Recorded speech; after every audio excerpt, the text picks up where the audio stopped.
Hi, my name is Sidney LOCKLEAR, and this is my personal discipline plan. I am currently in Advanced Classroom Management with Professor Kelly Ficklin. I am a first grade teacher, and this is a Summer 2 course. Discipline is a practice used to help mold rules and procedures within a classroom. Discipline is used within a school setting to help maintain the main focus, which is education. My duty in discipline is to ensure that disciplinary practices are used to only reinforce classroom management and it's done effectively and efficiently. My students' duty in discipline is to learn and grow from mistakes and hold themselves accountable for their own actions. One of the theorists that I connected really well to were the Wongs. I enjoyed how they went ahead and established the fact that they were going to have their management plan done beforehand so the students know what is expected of them, because I believe that if students are aware of what is expecting, there will be a higher likelihood for them to follow the rules. Also, whenever you have to do something, whenever you have to discipline a student, you should only have positive intentions behind it. You should never let your own emotions, especially if they're negative, get in the way of your main job, and that's being an educator and handling the situation the best way you can without letting it turn negative. And lastly, for the procedures to work as planned, everyone has to be aware of the expectations, just like the Wong stated. So the students need to be aware of their rules and what is expected from them on day one. So then from that moment on, everyone can go about and do their roles in a classroom. So I believe to maintain a professional and ethical positivity about yourself, you have to make sure that you have nothing but positive intentions and you're very trustworthy. You also have to make sure that in your workplace, especially when it comes to being an educator, you have to be committed to your job. And I think allowing your supervisors, your students, and your family to show commitment and how dedicated you are to their work, that will gain their trust and with their students and with the students in the whole school in general. I also believe that as an educator, you can never be too educated or too informed. There's always room for improvement. There are so many different seminars throughout the school year that we can sign up for to improve ourselves as educators. And I always try to make sure I sign up for all of those seminars because I think they're very helpful. And these are my 5 class rules. So the first rule is be kind to one another. I believe that our words and actions should only have positive intentions behind them.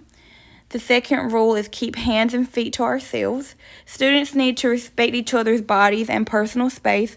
Learning it's not okay to physically touch one another. Number 3, follow directions, making sure the students understand what is expected of them so they can complete tasks. Number 4, raise hand.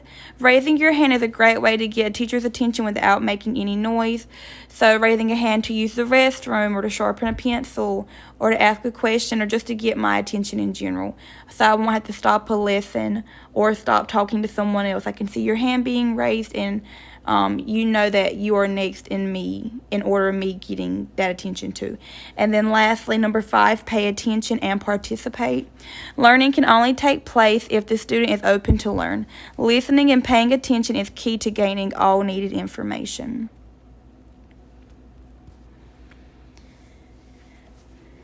So these are some ways that you can prevent inappropriate behavior.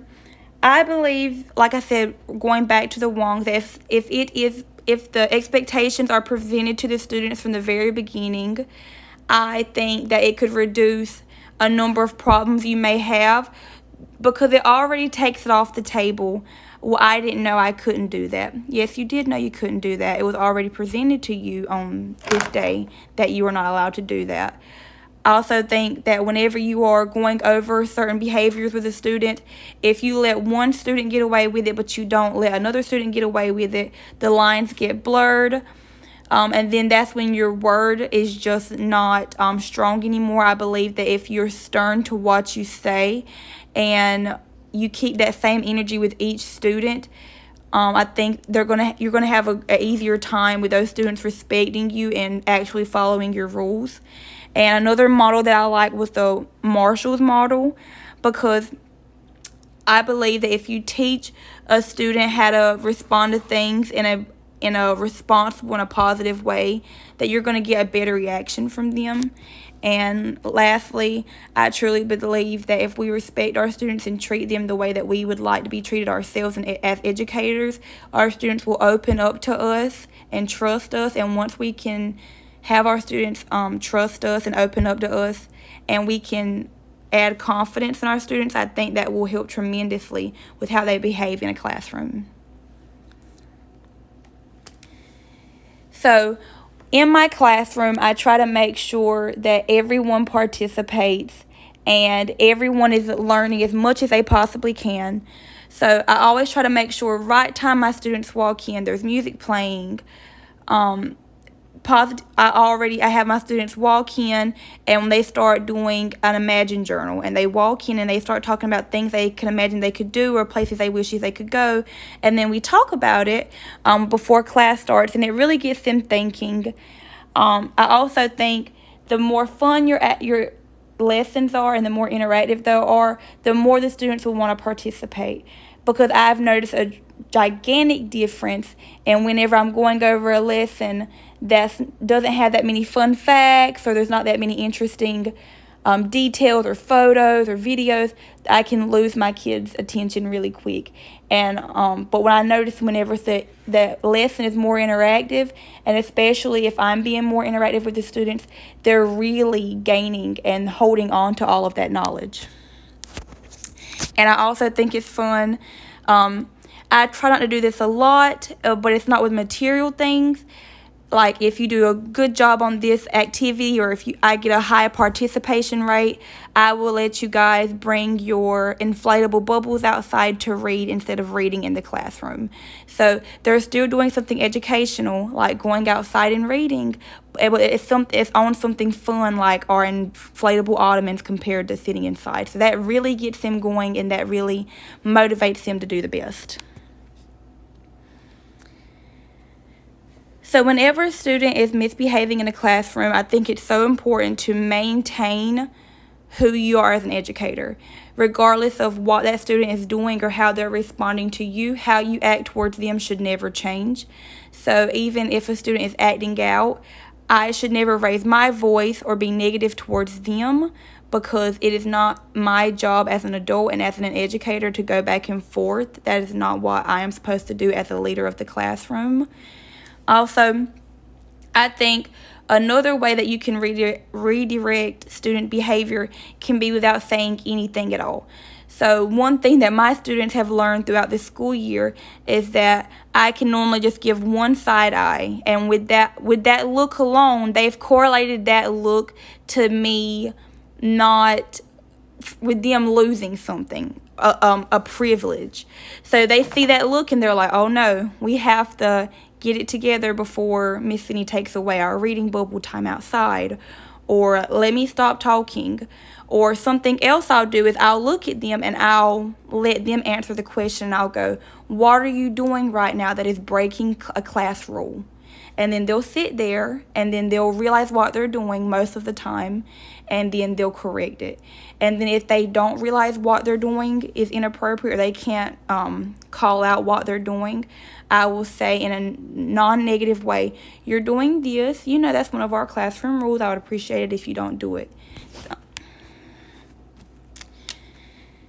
So communicating discipline to my students, administrators, and families. This is so important because, like I said beforehand, if people know what is expected of them, I feel like there will be a higher likelihood of it actually getting done. Students is number one. I always have my class rules stated somewhere in my class. Normally it's somewhere on the door. Really big font. They can see it. We'll go over it at least the first week or two of class every day. and I'll remind them of the class rules as the school year progresses if I have to. And then for my administrators, I am always open for feedback. So especially whenever my principals or my AP comes in and they watch how I discipline my students, I normally get their feedback and I add that into what I would do next. But next is for our families. So what I did this past year was I made a slideshow about my rules and expectations for the classroom for the school year, and I posted it on my Class Dojo account, which is an account where I can connect to all of my families of my students. And they went over that PowerPoint, and I also sent it to all of them. And I also met with them the first week of school on Google Meet, and we had a beginning of the school year chat about what I expected as an educator, as a teacher. My favorite part, energizing your classroom. I am all for making the learning experience as fun, as exciting as possible. So I start off with a music break right time they walk in. The Trolls soundtrack is playing. I'm normally dancing at the door, blowing bubbles. I'm one of those teachers. I believe that students do need a break. They can get tired so quickly you can lose them, and you can lose their potential of learning if you work them too hard. So I always make sure in between activities we do brain breaks. They'll grab a sheet of paper and color, or they'll get their manipulatives and use those, and we'll even do class yoga sometimes. They enjoy that so much. And I notice that when I do a brain break between activities, I get a better outcome of them during the lesson. They participate more. They're more excited because they're not tired and drained. I get involved with my students, and when I mean get involved, if my students are doing a dance break, I'm doing a dance break. If my students are doing a singing break, I am too. I want my kids to see me in the most comfortable way possible, so I'll do what I need to do to make my kids participate and to make them comfortable, regardless of how silly I may look. I just notice a gigantic difference in teachers who are involved with their students and involved in the lessons rather than just pushing out the materials and that's it. And the last one that I really like is changing up class routines. And when I think of changing up a class routine, I don't technically mean changing the procedures that we do every day, but maybe just changing up some centers that we would normally do every day. Different kinds of centers, or maybe whenever I'm calling on people, maybe instead of just calling on people, I'm getting cups with names in them and I'm pulling the names randomly. Just different ways to make it fun.